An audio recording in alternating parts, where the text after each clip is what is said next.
vám rád představil naše hoblíky, které vyrábíme v Pínii v Lubný, a to konkrétně 3 linie našich hoblíků. Je to hoblík Classic, hoblík Premium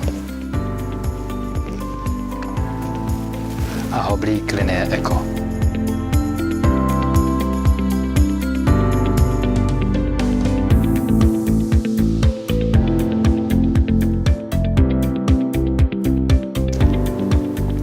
Tělo hoblíku Classic je vyrobeno z bukového dřeva.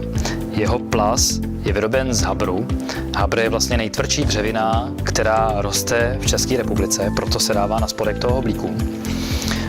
Na jeho ergonomii jsme zapracovali, netlačí nikde do ruky, a jeho ústa, štěrbina úst, je dostatečně uzonká, aby přidržovala hoblovaný materiál až po samotné odříznutí hobliny břitem nože. Hoblík Classic, jak už jeho název napovídá, je hoblík, který se seřizuje starou metodou, a to poklepáním buď na nůž nebo na nít kladívkem anebo dřevěnou paličkou.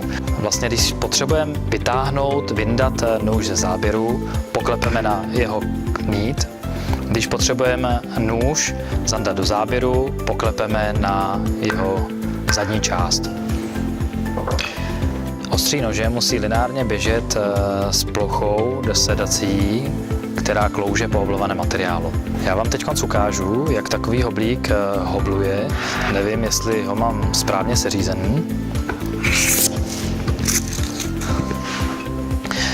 Správná hoblina by měla být stejně silná, jako je tloušťka cigaretového papírku.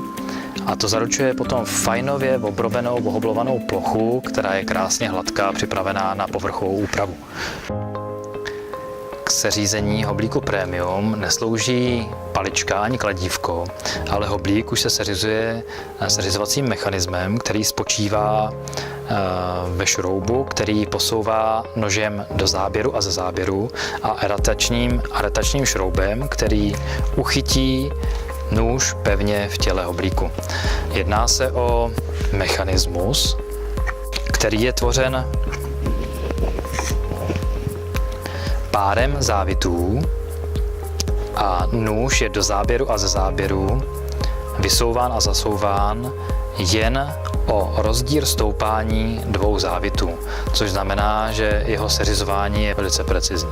Řadu výrobků Eco standardně balíme do folie, která chrání výrobek před prachem a vlhkem.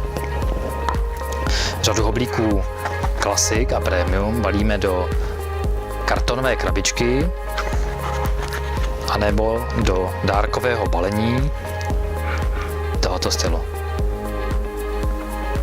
Hlavní rozdíly mezi výrobky Eco, Classic a Premium najdete v naší tabulce, která je zviditelněná v našem katalogu anebo na internetových stránkách pinie.cz.